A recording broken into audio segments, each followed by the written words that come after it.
Have you ever realized that as you grow older, you don't visit people as much as you used to? Maybe you were once the type who made regular rounds, dropping in on friends, showing up to every gathering, always staying socially active. But over the years, something starts to shift. You begin to hesitate before heading out, and those spontaneous visits don't seem quite as essential anymore. And you know what? That's completely okay. In today's video, we're going to explore 6 honest reasons why I've stopped going around to visit people like I once did. This isn't about becoming withdrawn or cutting people off. It's about recognizing how your priorities evolve, how relationships naturally change, and why being intentional with your time and presence matters more now than ever. If you've ever felt this way but struggled to explain it, keep watching. This might help you express what you've been feeling. Stick with me until the end, because these insights could shift how you view your relationships and help you feel more at peace with the choices you're making. Let's jump in. Number 1, saving energy for the connections that matter. As we age, it becomes clear that our energy isn't as endless as it once seemed. Things that used to feel easy, driving across town, engaging in long conversations, attending every social function, now take a heavier toll. It's not that you've lost interest in seeing others, but you become more mindful about how and where you invest your time and energy. You start to ask yourself, who genuinely matters to me? In younger years, being social often means keeping up appearances, maintaining connections with a wide range of people, and saying yes more often than not. But as time passes, your perspective changes. You begin to seek depth over breadth. It's no longer about being everywhere. It's about spending time with those who bring peace, warmth, and genuine joy into your life. What once felt like important drop-ins now seem like a drain on your limited energy, especially when that energy could be used to strengthen deeper, more meaningful relationships. Think about how often you pushed yourself to show up somewhere out of guilt or obligation, only to come home mentally and emotionally drained. You sit through surface-level conversations, share space with people who don't truly know you, and leave feeling like your time could have been better spent at home. Eventually, you come to a powerful realization. Your time is precious, and not everyone is entitled to it. Take Martin, for instance. He used to feel bad for turning down invites. He worried that skipping visits would make others feel he didn't care. But over time, he noticed something important. The people who genuinely valued him didn't require constant visits to maintain a strong, loving connection. Instead of pouring his energy into surface-level connections, he began investing in deeper, more meaningful relationships. And suddenly, being social no longer felt like a chore, but a genuine source of joy. It's not about cutting yourself off from others.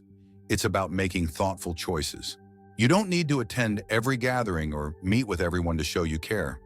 True relationships aren't built on constant presence. They thrive on mutual respect, authentic appreciation, and understanding of each other's time and space. Number 2, steering clear of unnecessary stress and drama. One of the most important lessons that comes with age is realizing that not all social interactions are worth sacrificing your peace. There may have been a time when you tolerated gossip, unnecessary disagreements, or people who brought more negativity than positivity. But as time goes on, you begin to see that protecting your emotional well-being takes priority over keeping every connection alive. It's not that you've stopped caring about others. It's just that your tolerance for drama has faded. You no longer have the urge to argue over trivial things, revisit old wounds, or sit through conversations that leave you drained. If visiting someone means exposing yourself to stress, whether it's family conflicts, subtle jabs, or repetitive arguments, you begin to ask yourself, why am I putting myself through this? Really think about it. Have you ever left a get-together feeling completely worn out? Maybe you sat through a meal where the focus was constant complaining, or you dropped by someone's house out of duty, only to be met with criticism, gossip, or negativity. There comes a time when you realize moments spent in toxic environments are moments you won't get back, and at this stage, every minute counts. Take Grace, for example. She used to visit certain relatives out of habit, even though every visit left her emotionally depleted. There was always tension, always a conflict bubbling beneath the surface, always a sense of being underappreciated. One day she made a decision to stop putting herself in situations that drained her. Instead, she chose to surround herself with people who uplifted her, appreciated her, and made her feel seen. And for the first time in years, being social felt good again. Here's the simple truth. You are absolutely entitled to protect your peace and your energy. You don't owe anyone your time, especially when it comes at the expense of your happiness.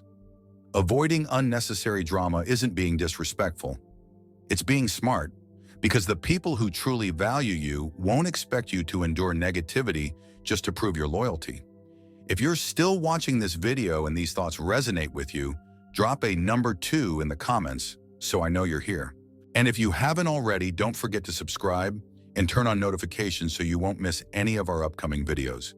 Your support means a lot and helps us keep creating content that informs and uplifts. Now let's continue. Number 3, finding comfort in familiar spaces. Let me know if you'd like me to rewrite this next part too. There's something about being at home that just feels right. Over time, you create a space that's uniquely yours, a place where you can unwind, reflect, and simply be yourself.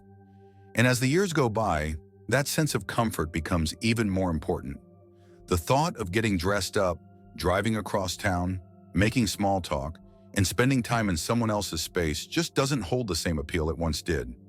It's not about avoiding people. It's about valuing the peace your own environment brings.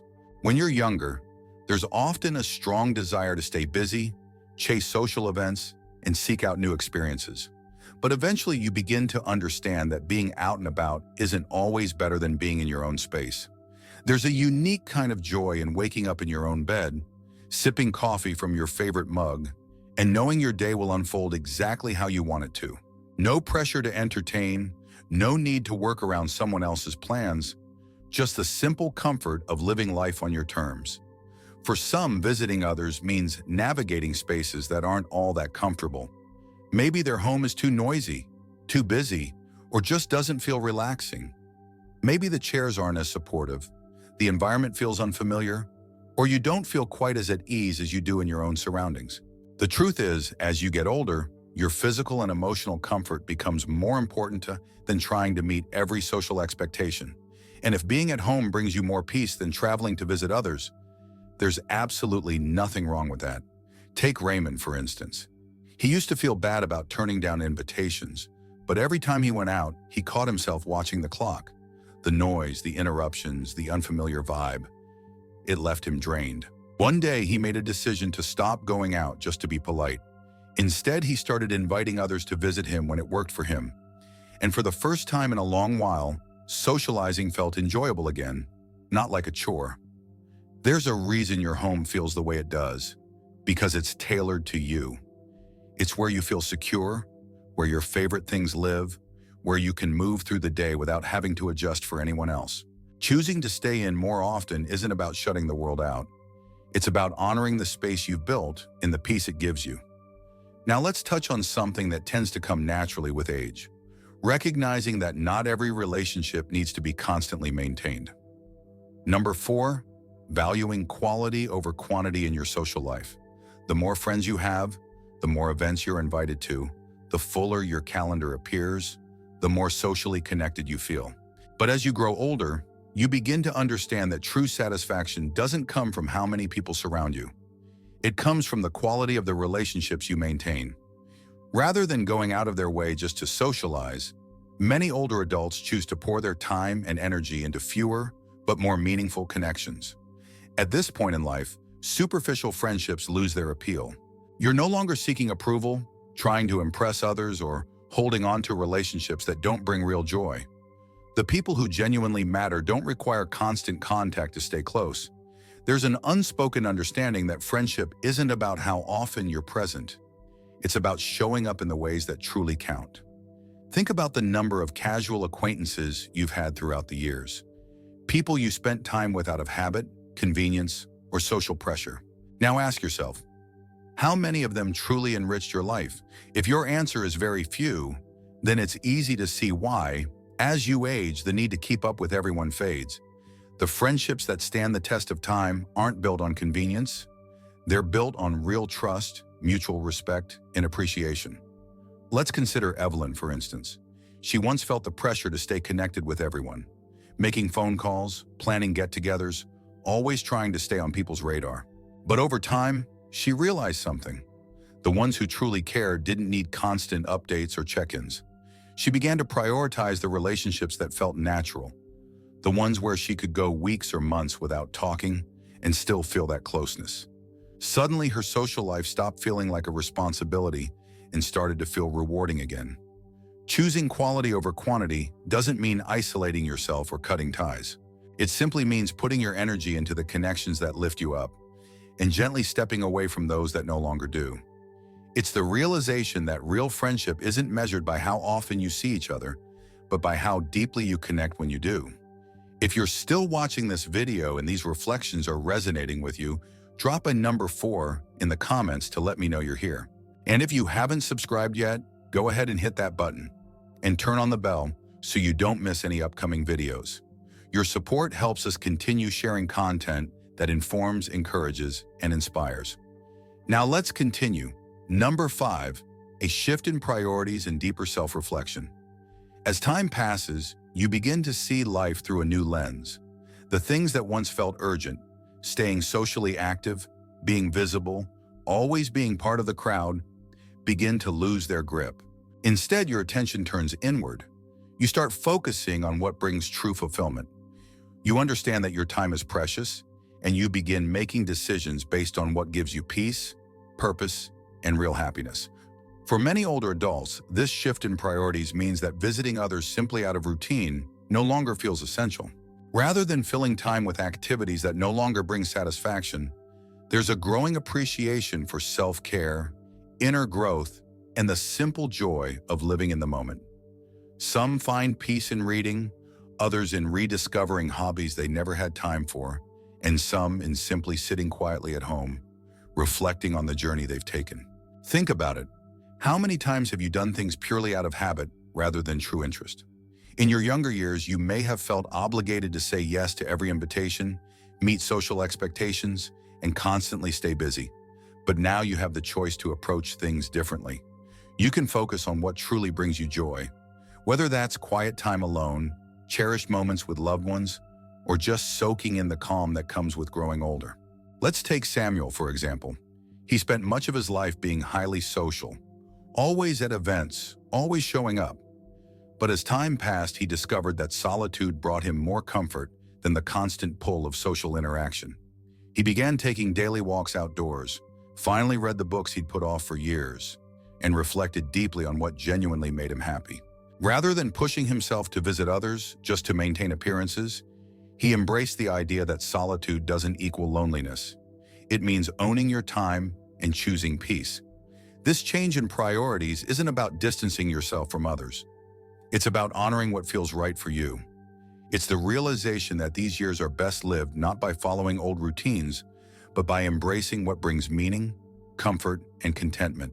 Now let's talk about something equally important. Understanding why real friendships don't rely on frequent contact to remain strong. Number 6, understanding that genuine friendships don't require constant visits. One of the most comforting truths that comes with age is realizing that the most valuable friendships don't depend on regular visits or nonstop communication. When you're younger, it can feel like relationships need constant tending. You make frequent calls, drop by often, and go out of your way to keep things going. But with time, you see that real bonds don't break simply because you don't see someone all the time. The reality is, life naturally moves people in different directions. Families expand, goals shift, routines change. But lasting friendships, the ones that really matter, are grounded in something far deeper than proximity. They're built on trust, respect, shared understanding, and a connection that doesn't need constant reassurance. Some of the most meaningful relationships are the ones where you can go weeks, months, or even years without speaking, and still feel instantly connected the moment you talk again. Think about your own friendships. There are likely people in your life you don't see as frequently as you once did. Yet when you reconnect, it feels like nothing has changed. You don't need to constantly prove your loyalty or be in regular contact to maintain the bond. The connection already exists. On the flip side, there may have been friendships in the past where you spent a lot of time visiting, but deep down, they didn't truly bring you the sense of fulfillment you were looking for. Take Elaine, for instance. She used to carry a sense of guilt about not visiting people as often as she used to. She worried that if she didn't keep putting in the effort, the friendships would slip away. But what she discovered was quite the opposite. The people who genuinely valued her never made her feel bad for showing up less. They understood that life evolves and that strong friendships aren't based on how frequently you meet, but on how you're there when it really counts. That's why many older adults begin letting go of the pressure to visit just because they think they're supposed to. True friendships don't require constant interaction. They offer acceptance, support, and a bond that holds steady over time. And if someone makes you feel guilty for not visiting more often, it might be time to consider whether that relationship is really as meaningful as it should be. If you're still watching and finding these reflections helpful, comment number 6 below to let me know you're here. And if you haven't already, go ahead and subscribe. And don't forget to hit the notification bell so you won't miss out on any future videos. Your support allows us to continue sharing content that informs and uplifts. Final thoughts. As we bring this video to a close, take a moment to revisit the 6 reasons why visiting people less often isn't something to feel guilty about. Life changes, priorities shift, and how we connect with others naturally evolves. Whether it's reserving your energy for meaningful connections, avoiding unnecessary tension, enjoying the comfort of home, prioritizing depth over quantity, redefining what matters most, or realizing that genuine friendships don't rely on constant contact. All of these are valid and even empowering reasons to be intentional with how you spend your time. One of the greatest gifts that comes with age is the freedom to live life on your own terms. You no longer feel the need to meet every expectation, maintain surface-level interactions, or make visits just for appearance's sake. Instead, you begin making decisions based on what truly brings you joy, peace, and a sense of purpose. That's not being distant. That's being thoughtful about your time. And when you do choose to spend time with others, it's because you sincerely want to, not because you feel you have to. The most important thing to remember is that your worth isn't defined by how often you see others, but by the connections you maintain in your own way. The people who truly care will know that love and friendship go beyond just being physically there. And as you focus on the relationships that lift you up, you'll see that what remains are the ones that truly give life its meaning. Thank you for joining us today. We'd really like to hear from you. Leave a comment below and share one insight you gained today and how you'll use it in your own life. Your thoughts mean a lot to us, so feel free to share. Reading your comments gives us real motivation and support.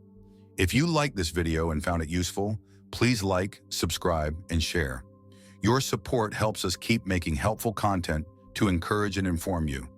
Thanks for watching, and we'll see you in the next video.